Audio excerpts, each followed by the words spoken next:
I'm Beverly Kirk with the Global Health Policy Center here with Dr. Seth Berkley, CEO of the GAVI Alliance, and thank you so much for being here. Thank you for having me.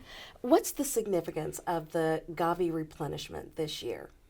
Well, first of all, GAVI, whose mission is to try to vaccinate the children in the 73 poorest countries, relies on our development donor partners to provide some of the financing for immunization. There's three different parts to this. One is reducing vaccine prices from companies to make it sustainable over time. Second are contributions from developing countries.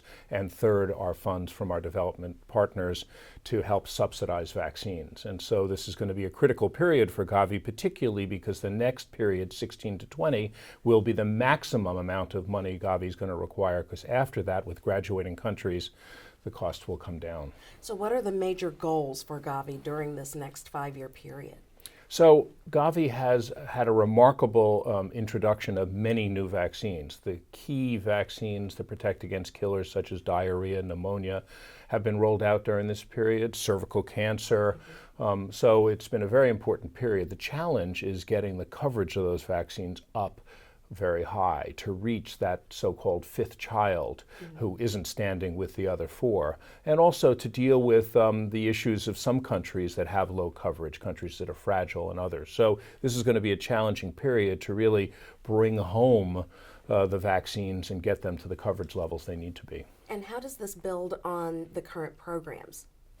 Well, this last period, every year, we've been increasing the number of vaccine introductions. And so we've seen almost a doubling on an annual basis of introductions. We'll also be working this year on an activated polio vaccine. So we expect that in the next few years, we'll have as many as 70 introductions a year for vaccines. So this is going to be, more than one a week of a new vaccine being introduced in countries. But it's being built on the infrastructure that countries have built and on the infrastructure that GAVI has built over this time.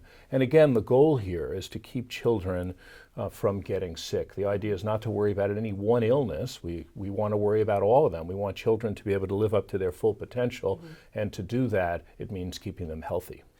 What about challenges? What challenges do you anticipate facing?